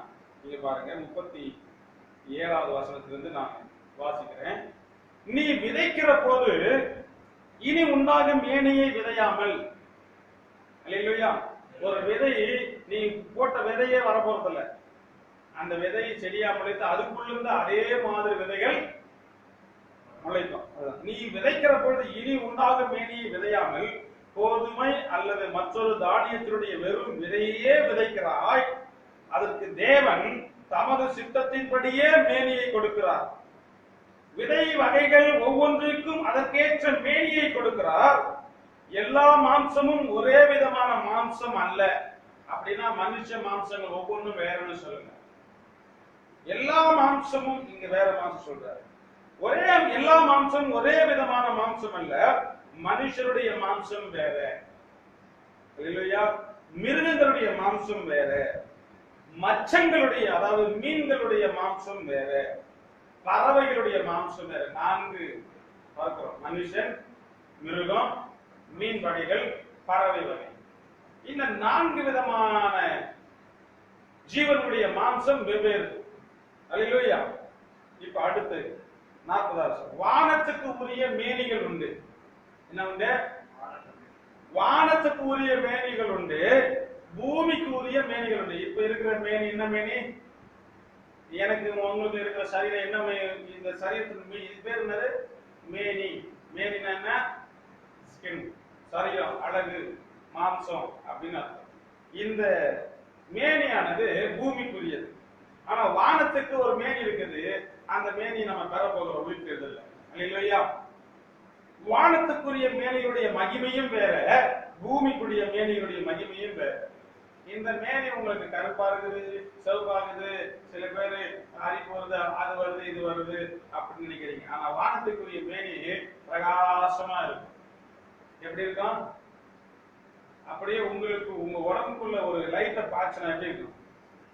ஒரு டிரான்ஸ்பரண்டிக்கான பொருளுக்கு பின்னாடி ஒரு லைட்டை வச்சுட்டு பின்னாடி போய் பார்த்தோம்னா அந்த பொருள் முழுக்க அப்படியே பிரகாசமா இருக்கிறது போல உங்கள் சரீரம் அவ்வளவு பிரகாசமா இருக்கும். அந்த ஒளி உங்களுக்குள்ளே இருக்குது. எப்படி சூரியனை வெளிச்சத்தை எப்படி நட்சத்திர நிலாவானது சந்திரனானது பெற்றுக்கொண்டு பிரகாசிக்கிறதோ அப்படியே உங்களுக்குள்ளும் அந்த பேரொளி இருக்கும். வானத்துக்குரிய மேனி. அப்போ வானத்துக்குரிய மேனிகளுடைய மகிமையும் வேற, பூமிகளுடைய மேனிகளுடைய மகிமையும் வேற. சூரியனுடைய மகிமையும் வேற, சந்திரனுடைய மகிமையும் வேற. இல்லையா? நட்சத்திரங்களுடைய மகிமையும் வேற. மகிமையிலே நட்சத்திரத்துக்கு நட்சத்திரம் விசேஷித்திருக்கிறது. நட்சத்திரங்களுடைய மகிமை வேற, அதாவது அதனுடைய தன்மை வேற. ஆனா ஒவ்வொரு நட்சத்திரத்துக்கும் ஒவ்வொரு பிரகாசம், ஒவ்வொரு மகிமை இருக்கிறது. ஒரு நட்சத்திரத்துக்கு ஒரு நட்சத்திரம் வித்தியாசம் இருக்கிறது என்று சொல்கிறார். அல்லேலூயா. அப்போ நட்சத்திரத்திற்கு நட்சத்திரம் விசேஷித்திருக்கிறது. மரித்தோரின் உயிர்த்தெழுதலும். இப்பதான் இந்த வசனத்தை கொண்டுதான் நீங்க புரிஞ்சுக்கணும். மரித்தோரின் உயிர்த்தெழுதலும் அப்படியே இருக்கும். அல்லேலூயா. உயிர்த்தெழும்போது உண்மை, ஆனா ஒவ்வொன்றுக்கும் விசேஷம் இருக்கு. இப்ப நம்ம அந்த வாசித்தங்க மேல ஒவ்வொருத்தருக்கும் ஒரு வழி. நம்ம 1 Corinthians 15:21 வாசிக்கும். 15:22 அவனவன் தன் தன் வரிசையில உயிர்ப்பிக்கப்படுவான்னு பார்த்தோம். அது என்ன தன் தன் வரிசையில உயிர்ப்பிக்கப்படுவான்? அப்ப தேவனுக்கு முன்னாடி வரிசையில ஒரு சிலர் இருப்பான், அடுத்த வரிசையில சிலர் இருப்பான். அப்படி ஒவ்வொருத்தரும் ஒரு வரிசையில இருப்பார்கள் என்று சொன்னா அவனுடைய கிரியைகள் தக்கதாக, அவனுக்கு கொடுக்கப்பட்டிருக்க அந்த மகிமைக்கு தக்கதாக அவன் இருப்பான். அப்ப அவனுடைய கிரியைகளுக்கு தக்க பலன் அவனுடைய ஆளுகை. இப்ப நீங்க ஒரு மீட்டிங்ல போறீங்க, ஒரு பெரிய பிரதமருடைய மீட்டிங் போறோம்னா முன் வரிசையில மந்திரிகள் இருப்பாங்க, அடுத்து அதுக்கு கீழே இருக்கிற முக்கிய அதிகாரிகள், ஐஏஎஸ் அதிகாரிகள் இருப்பாங்க, உயர் அதிகாரிகள், அடுத்து அதுக்கு 2வது கிரேட் அதிகாரி ரேங்க்ல இருக்கிறவங்க இருப்பாங்க, அப்புறம் கொஞ்சம் அவர்கள் கட்சிக்காரர்கள், அவர்கள் விசுவாசிக்கிறவங்க, முக்கியமானவர்கள், பொதுமக்கள்னு அப்படி இருப்பாங்க. அப்படி போல ஆண்டவராகிய இயேசு கிறிஸ்துவினுடைய சமூகத்திலும் உயிர்த்தெழுந்தவர்கள் இப்படி வித்தியாசப்பட்ட வரிசையிலே இருப்பார்கள். இல்லையா? அப்படிதான் நம்ம புரிந்து கொள்ள முடியும். வேற புரிந்து கொள்வதற்கு, வேற சொல்வதற்கு அடையாளங்கள் இல்லை. கர்த்தருக்கு மகிமை உண்டாவதாக. இப்ப நம்மை உயிர்ப்பிக்கும் ஆண்டவராகிய இயேசு கிறிஸ்துவினுடைய வார்த்தை, அந்த மடிதான் நம்ம ஆண்டவர் உயிர்ப்பிக்க போகிறார். உயிர்த்தெழுதலும் அப்படியே இருக்கும் என்பதை பார்க்கிறோம். சரி, உயிர்த்தெழுதல் எப்பொழுது உண்டாகும்? உயிர்த்தெழுதல் அழிவில்லாத ஒன்று என்று சொல்லி இப்ப இந்த பார்த்தோம். அழிவில்லாததாய் எழுந்திருக்கு. எப்படி விதைக்கப்படும்? அழிவுள்ளதாய் விதைக்கப்படும். அழிவில்லாததாய். உயிர்த்தெழுந்த பின்பு உங்கள் வாழ்க்கைக்கு முடிவு கிடையாது. அது ஒரு எட்டர்னல் லைஃப், ஒரு நித்தியமான வாழ்க்கை. அழிவில்லாததாய் எழுந்திருக்க. 2வது அதுக்கு அழிவில்லை. இல்லையா? முதலாவது உயிர்த்தெழுதலுக்கு பங்குள்ளவர்கள் பாக்கியவான்கள். அவர்களுக்கு 2ஆம் மரணம் கிடையாது. 2ஆம் மரணம் ஆகிய நரகத்தில் அவர்களுக்கு இடமில்லை. அப்போ அழிவில்லாததாய் எழுந்திருக்கும். நிச்சயமாக ஆண்டவராக இயேசு கிறிஸ்துவினுடைய உயிர்த்தெழுதல் வல்லமை அழிவில்லாததாய் எழுப்பும். இது எப்பொழுது நடக்கும்? ரோம புஸ்தகம் 6வது அதிகாரம் 5வது வசனத்தை வாசிக்கும். இல்ல எப்பொழுது நடக்கும்னு சொல்றதை விட யாருக்கு நடக்கும், யாருக்கு இந்த உயிர்த்தெழுதல் உண்டாயிருக்கும் அப்படி எடுத்துக்கலாம். அதான் சரின்னு நினைக்கிறேன்.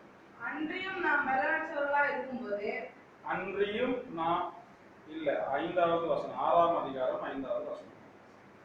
ஆதலால் அவருடைய மரணத்தின் சாயலில், இயேசு கிறிஸ்துவினுடைய மரணத்தின் சாயலில் நாம் இணைக்கப்பட்டவர்களானால் அவர் உயிர்த்தெழுதலின் சாயலிலும் இணைக்கப்பட்டிருப்போம். கரங்களை தட்டி கர்த்தருக்கு மகிமை செலுத்துவோம். நண்பர்களே, பிள்ளைகளே, நீங்கள் நானும் வாழுகிற இந்த நாளிலே உங்கள் சரீரங்களை கிறிஸ்துவின் சிலுவையிலே அறையப்பட்டவர்களாய், உங்கள் சுய விருப்பங்களை, சுய இச்சைகளை சிலுவையிலே அறையப்பட்டவர்களாய், உங்களுக்கு என்று ஒரு சுய விருப்பம் இல்லாமல் கிறிஸ்துவின் விருப்பத்தை உங்கள் இருதயத்திலே ஒரு டிரான்ஸ்ஃபர் பண்ணி கொண்டவர்களாய் இருந்து, இல்லையா? நான் சொல்றது புரியுதா உங்களுக்கு? உங்களுடைய சுய விருப்பம் உங்கள் இருதயத்தில் இல்லாமல் அதை சாகடித்து கிறிஸ்துவின் விருப்பத்தை உங்கள் இருதயத்திலே ஏற்றுக்கொண்டு, இப்போ உங்களுக்குள்ள இருதயத்தை எடுத்துட்டு கிறிஸ்துவின் இருதயம் உள்ள இங்க வரணும். புரியுதா? உங்களுக்குள்ள இருக்கிற மூளையில இருக்கிற ஞாபகம், உணர்வெல்லாம் எடுத்துட்டு கிறிஸ்துவின் மூளையில இருக்கிற ஞாபகம், உணர்வும் உங்களுக்கு இருக்கிறாங்க. இதுதான் நான் சொல்றது அர்த்தம். அப்படி நீங்கள் கிறிஸ்துவனுடைய மரணத்தின் சாயலிலே அடக்கம் பண்ணப்பட்டவர்களா இருப்பீர்கள் சொன்னார். கிறிஸ்து எப்படி பாவத்திற்கு மரித்தாரோ அப்படி நீங்கள் உங்கள் சுபாவத்தை, உங்கள் செயல்களை, உங்கள் எண்ணங்களை, உங்கள் கொல்லா நினைவுகளை மரணத்திலே அடக்கம் பண்ணப்பட்டது போல அதையெல்லாம் அடக்கி கிறிஸ்து உயிர்த்தெழுந்த நீதிக்கு பிழைத்திருக்கிறது போல நீங்கள் நீதியான கிரியைகளிலே கிறிஸ்துவில் இருந்த சிந்தை கொண்டு நீங்கள் வாழும்படிக்கு உங்களை ஒப்புக் கொடுப்பீர்கள் என்று சொன்னால் நீங்கள் உயிர்த்தெழுதலின் சாயலிலே இணைக்கப்பட்டிருப்பீர்கள். அப்போ உயிர்த்தெழுதல் உங்களுக்கு நிச்சயம் உண்டாயிருக்கும். யாருக்கு உண்டாயிருக்கும்? கிறிஸ்துவோடு கூட கிறிஸ்து அடக்கம் பண்ணப்பட்டது போல நீங்களும் உங்கள் கொல்லாத நினைவுகளை, கொல்லாத அசுத்தங்களை, கொல்லாத இச்சைகளை, கொல்லாத உங்கள் சுய விருப்பங்களை அடக்கம் பண்ணிவிட்டால், யாரோட அடக்கம் பண்ணிவிட்டால் நீங்களும் உயிர்த்தெழுதல் சாயலை பெற முடியும்.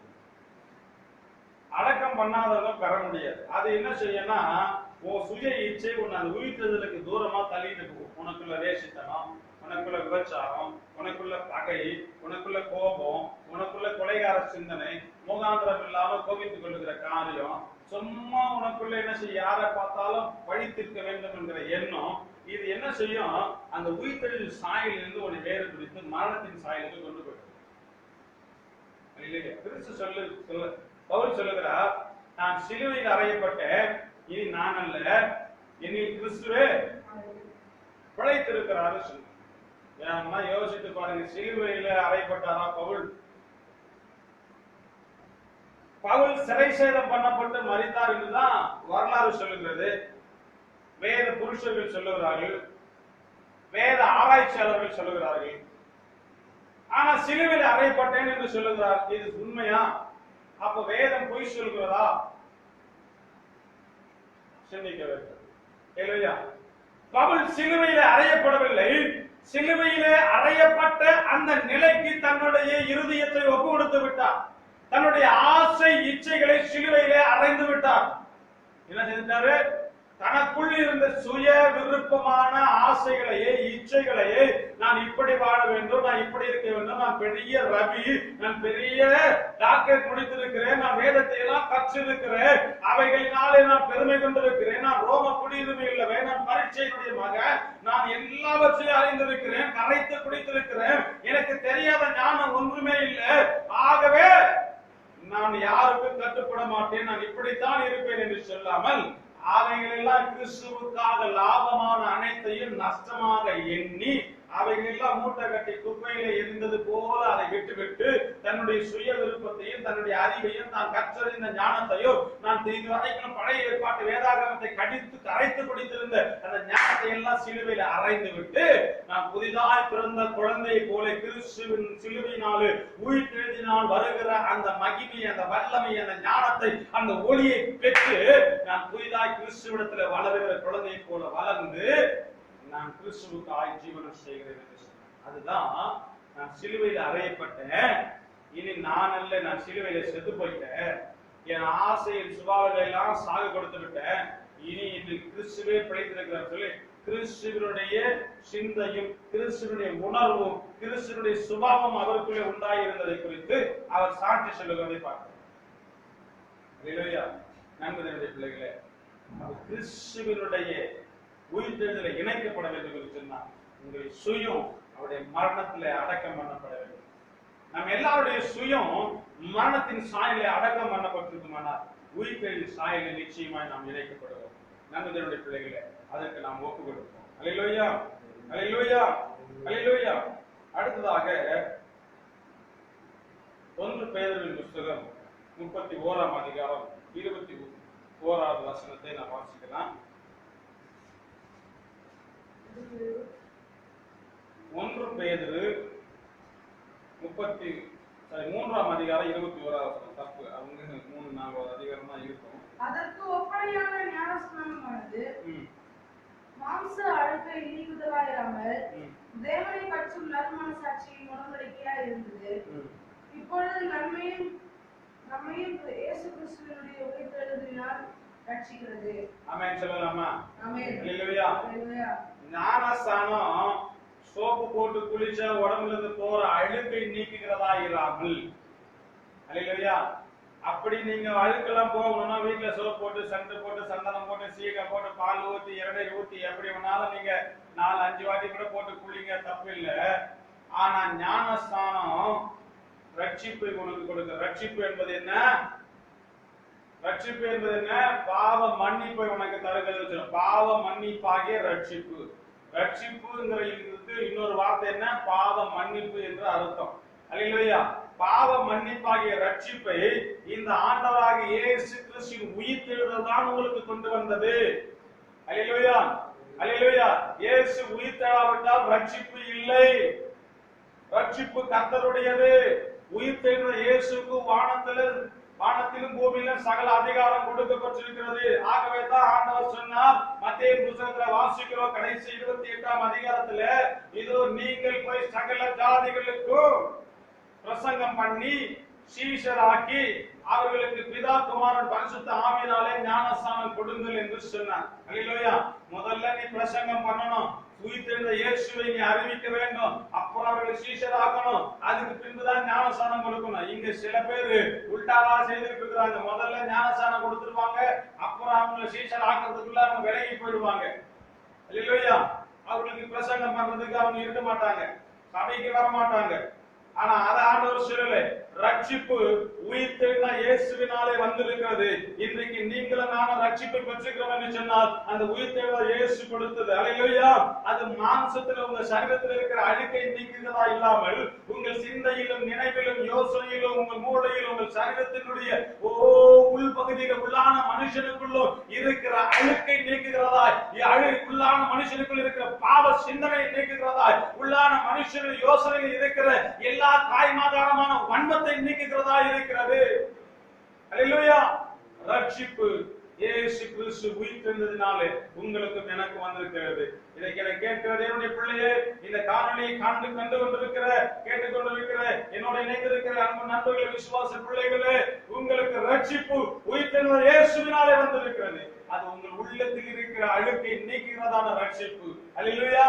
உங்க சிந்தையில இருக்கிற அழுக்கை நீக்கிறதான ரட்சிப்பு, உங்களுடைய உணர்விலே மறைந்திருக்கிற அழுக்கை நீக்கிறதான ரட்சிப்பு. அல்லேலூயா. உயிர்த்தெழுந்த இயேசு மாத்திரம் தான் அதை உங்களுக்கு செய்ய முடியும். நண்பர்களுடைய பிள்ளைகளை, கர்த்தர் உங்களுக்கு அதை செய்வாராக. இறுதியா 2 காரியங்களை நாம் தியானிக்க போகிறோம். 2 காரியத்தை நாம் தியானித்து நான் உங்களுக்கு முடிக்க விரும்புகிறேன். அதாவது யார் யாருக்கெல்லாம் ஆண்டவர் இந்த ரட்சிப்பை, இந்த உயிர்த்தெழுதலை கட்டளையிடுவார். இந்த உயிர்த்தெழுதலினால் வருகிற ஆசீர்வாதங்களை தேவன்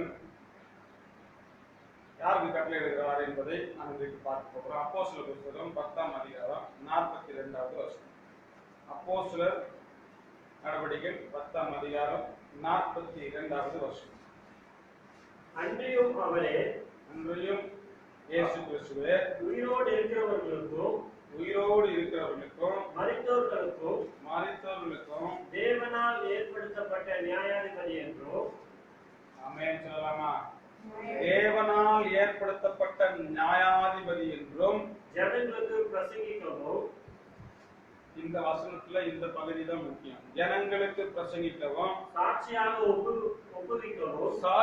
ஒப்புவிக்கவும் அவர் எங்களுக்கு கட்டளையிட்டார். ஆமென் சொல்லலாமா? அல்லேலூயா. எல்லாரும் போய் ஆண்டவராக இயேசு கிறிஸ்து உயிர்த்தெழுதலை பிரசங்கித்து விட முடியாது. அல்லேலூயா. எல்லாரும் போய் ஆண்டவராக இயேசு கிறிஸ்து உயிர்த்தெழுதலை பிரசங்கிக்க முடியாது. கட்டளை பெற்றவர்கள். யார் கட்டளை பெற்றவங்க? விசுவாசித்தவர்கள். அல்லேலூயா. விசுவாசித்தவர்கள், தங்கள் ஆசை இச்சைகளை சிலுவையில் அறைந்தவர்கள், தேவனுடைய பூரண கிருபையை பெற்றவர்கள், அல்லேலூயா, தேவனாலே ரட்சிப்பை பெற்றவர்கள், தேவனிடத்திலிருந்து அந்த சுவிசேஷ ஒளியை பெற்றவர்கள், தேவனிடத்திலிருந்து என்ன பெற்றாங்க? கட்டளை பெற்றார்கள். அல்லேலூயா. என்ன கட்டளை?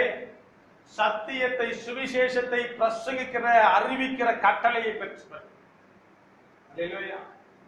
இன்றைக்கு நாம் சுவிசேஷத்தை அறிவிக்கிறதற்கான அதிகாரம் பெற்றவர்கள். உயிர்த்தெழுந்த இயேசு அந்த அதிகாரத்தை தந்தார். அல்லேலூயா. அல்லேலூயா. எல்லாருக்கும் கொடுக்கப்படவில்லை. உயிரோடு இருக்கிறவர்களுக்கும் மரித்தோருக்கும் பிதாவினால் நியமிக்கப்பட்ட நியாயாதிபதி இயேசு என்று இந்த உலகத்திற்கு பிரசங்கிப்பதற்கு, இந்த உலகத்து ஜனங்களுக்கு அறிவிப்பதற்கு, ஓ ஹalleluya, நீங்கள் நானும் அதிகாரம் பெற்றவர்கள். ஹalleluya. என்னங்க, இந்த உலகத்துல ஒருத்தருக்கு கவர்மெண்ட் வேலை கிடைச்சா பெரிய சந்தோஷப்படுறாங்க. ஆனா சர்வலோக ராஜாவின் வேலைக்காரர்கள், சர்வலோகத்தினுடைய அரசு பணியாளர்கள், அல்லேலூயா, நாம் ஏதோ ஒரு நாட்டு அரசு பணியாளர்கள் அல்ல. இந்த உலகத்தை ஆளுகிற அரசாங்கத்தை இந்த உண்டாக்கி இருக்கிற சர்வலோக ராஜாவாக இயேசு கிறிஸ்துவினுடைய பணியாளர்கள், நாம் அதிகாரம் பெற்றவர்கள். அல்லேலூயா. இந்த அதிகாரம் உயிர்த்தெழுந்த இயேசு உங்களுக்கு கொடுத்திருக்கிறார். இங்க ஒரு ஜிஓ பாஸ் பண்ணி உங்களை நான் நியமித்திருக்கிற ஒரு கவர்மெண்ட் ஆர்டர் உங்களுக்கு வந்துட்டு சொன்னா உங்களை யாரும் ஒண்ணும் செய்ய முடியாது. நீங்க வச்சதுதான் சட்டம். நீங்க அதிகாரத்தில் இருக்கிறதுனால சாதாரண மனுஷன் உங்களை என்ன செய்ய முடியாது. உங்களை எதுவும் எதிர்த்து செய்ய முடியாது. இந்த உதாரணத்துக்கு இந்த பவுல்ங்கிற சவுலாகிய பவுல் எப்படி இருந்தா ரோம குடியுரிமை உள்ளவனா இருந்தான். அவனை என்ன செய்யக்கூடாது? கைது போட்டு கட்டக்கூடாது. அவனை கைது செய்யக்கூடாது. கைது செய்தனா கைக்கு விலங்கு போடக்கூடாது. அவனை அழைத்து கொண்டு போகலாம், கைக்கு விலங்கு போடக்கூடாது, கயிறு போட்டு கட்டக்கூடாது, அவனை அடிக்க கூடாது. அவனை விசாரிப்பதற்கு அவனை நியாய சங்கத்துக்கு கொண்டு போனான். இப்போ இருக்கிற பாஷையில சொன்னா போலீஸ் ஸ்டேஷனுக்கு கொண்டு போனா கை விலங்கு போடக்கூடாது, கயிறு போட்டு கட்டக்கூடாது, அவனை அடிக்க கூடாது. இல்லையா? இப்போ ரோம குடியுரிமை உள்ள அந்த ரோம அரசாங்கத்தின் அதிகாரம் பெற்ற ஒருவனை இந்த காரியம் செய்யக்கூடாது. அவனுக்கு நீ விசாரிக்கலாம் வாயினால, அதுக்கு மேல அவனை தீர்ப்பு செய்யணும்னு சொன்னா அந்த குடியுரிமை பெற்ற அந்த ராஜாவிடத்துல தான் கொண்டு போய் நிறுத்த வேண்டும். உயிர்த்தெழுந்த இயேசு கிறிஸ்து இந்த உலகத்துல உங்களுக்கு அதிகாரத்தை தந்திருக்கிறார். அவரை குறித்து பிரசங்கிப்பதற்கு, அவரை குறித்து சாட்சி கொடுப்பதற்கு உங்களுக்கு அதிகாரத்தை தந்திருக்கிறார். அல்லேலூயா, கர்த்தருக்கு ஸ்தோத்திரம். இறுதியாக எபிரேயர் புஸ்தகம் 7ஆம் அதிகாரம் 25வது வசனத்தை வாசித்து நாம் படிக்கலாம். எபிரேயர் புஸ்தகம் 7ஆம் அதிகாரம் 25வது வசனம் வாசிப்போமா? மேலும் தமது மூலமாய் தேவனத்தில் சேர்கிறவர்களுக்காக வேண்டுதல் செய்யும்படிக்கு இருக்கிறவராகையால் அவர்களை முற்றுமுடிய ரட்சிக்க வல்லவராயும் இருக்கிறார். அல்லேலூயா, அல்லேலூயா. கவனிக்கிறீங்களா தேவனுடைய பிள்ளைகளே?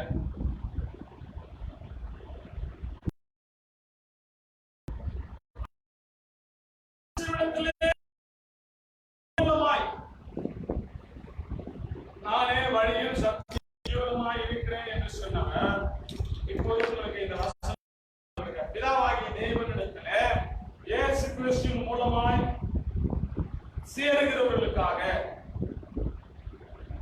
இயேசு கிறிஸ்துவின் மூலமாய் ரட்சிக்கப்படுகிறவர்களுக்காக, இயேசு கிறிஸ்துவின் நாமத்தினாலே ரட்சிக்கப்படுகிறவர்களுக்காக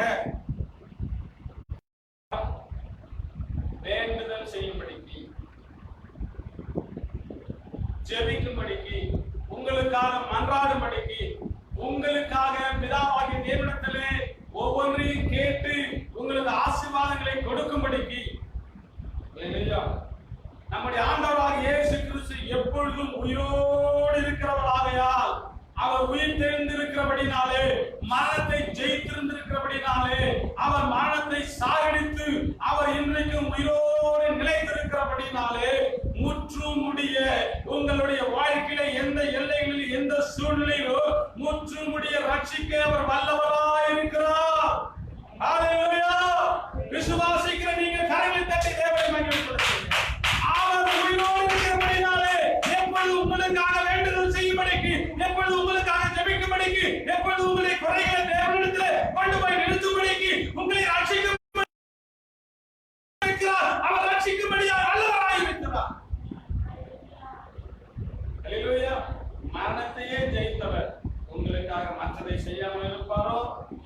உங்களுக்கு மரணம் என்னும் தூதன் உங்கள் வாசப்படியில வரும்போது அவனை அழித்து, அவனை மேற்கொண்டு, அவனை அதட்டி உங்களை ரட்சிக்க அவர் வல்லவராய் இருக்கிறார்.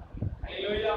நண்பர்களுடைய பிள்ளைகள், மரணம் என்னும் வாழ்வு உங்களுக்கு எப்போதெல்லாம் வருகிறதோ அப்பொழுது மரணமில்லா வாழ்வை கட்ட, மரணம் என்னும் அழிவு எப்பொழுதெல்லாம் உங்கள் வாழ்க்கையில வருகிறதோ அப்பொழுது மரணமில்லாத ஒரு வாழ்வை கத்த தர போதுமான ஒரு வாழ்க்கை உயிர் பெய்த வல்லமையோடு கூட அவர் நடக்கிறார். இல்லையா? இன்றைக்கு உயிர் பெய்தலை கொண்டாடுகிற, உயிர் பெய்தலை நினைவு கூறுகிற, உயிர் பெய்த தேவனுக்கு ஆராதனை செய்கிற, உயிர் பெய்த தேவனத்தில் தங்களை ஒப்புவித்திருக்கிற, உயிர் பெய்த இயேசுவின் மூலமாய் பிதாவிடத்தில் சேருகிற உங்கள் ஒவ்வொருவரையும் கர்த்தர் ரட்சிக்க வல்லவராயிருக்கிறார். அவர்களை ரட்சிப்பார். கர்த்தர் உங்களை ஆசீர்வதிப்பார். என் அன்பு தேவனுடைய பிள்ளைகளே, உயிர்த்தெழுந்த இயேசு உங்களுக்கு கொடுக்கிற ஆசீர்வாதங்கள், அவருடைய உயிர்த்தெழுந்ததினாலே உங்களுக்கு பூரண கிருபை உண்டாயிருக்கிறது. அவருடைய உயிர்த்தெழுந்ததினாலே உங்களுக்குள்ளாக அவருடைய ஒளி உங்களுக்கு உண்டாயிருக்கிறது. உயிர்த்தெழுந்த இயேசு உங்களுடைய சரீரங்களை உயிர்ப்பிக்கிற அதிகாரத்தை, உயிர்ப்பிக்கிற ஆசீர்வாதத்தை கொடுக்கிறார். உயிர்த்தெழுந்த இயேசு உங்களுக்கு அவர் மூலமாக ரட்சிப்பை கொடுத்திருக்கிறார். உயிர்த்தெழுந்த இயேசு அவரை குறித்து பிரசங்கிப்பதற்கு இயேசு உங்களை எல்லா இக்கட்டிலிருந்தும், மரணத்திலிருந்தும், உங்களுக்கு உண்டாயிருக்கிற எல்லா தீங்கிலிருந்தும் உங்களை முற்றுமுடிய ரட்சிக்க வல்லவராயிருக்கிறார். அல்லேலூயா. உயிர்த்தெழுந்த இயேசு இவ்விதமான ஆசீர்வாதங்களை உங்களுக்கு தருகிறபடினாலே கர்த்தருக்கு ஸ்தோத்திரம். கர்த்தர் நாமம் மகிமைப்படுவதாக. இவைகளை விசுவாசிக்கிற நீங்கள் ஆசீர்வதிக்கப்பட்டிருப்பீர்களாக. கர்த்தர் உங்களோடு இருந்து உங்களை ஆசீர்வதிக்கும்படியாக மீண்டும் உங்களை நான் ஆசீர்வதிக்கிறேன். நாம் எல்லாரும் எழுந்திருப்போம். கேட்ட சத்தப்படி இன்றைக்கு ஆண்டவராகிய இயேசு கிறிஸ்துவிடத்திலே விசுவாசமாய் சேருவோம். அல்லேலூயா. அவருடைய வசனம் சொல்லுது, நானே உயிர்த்தெழுதலும் ஜீவனுமாய் இருக்கிறேன், என்னை விசுவாசிக்கிறவன் பிழைப்பான். ஒருவேளை அப்பத்துக்காக, ஒருவேளை அற்புதத்துக்காக, ஒரு நாள் இன்பத்துக்காக, ஏதோ சில மணி நேரம் ஒரு அடையாள கிறிஸ்துவ வாழ்க்கைக்காக கர்த்தரிடத்திலே சேரக்கூடாது என்று சொல்லி நாம் முதலாவது சொன்னோம். அப்படி போல நான் விசுவாசத்தினாலே நான் வாழ்ந்தாலும் மரித்தாலும் இயேசுதான் எனக்காக உயிர்த்த இயேசு கிறிஸ்துவை நான் விசுவாசிக்கிறேன். என் வாழ்க்கையில எந்த சூழ்நிலையானாலும் நான் விசுவாசத்தோடு அவரை பின்பற்றுவேன். எந்த நான் அவரிடத்தில் வருவேன் என்று சொல்லி இன்றைக்கு நீங்கள் ஒப்பு கொடுப்பீர்கள்.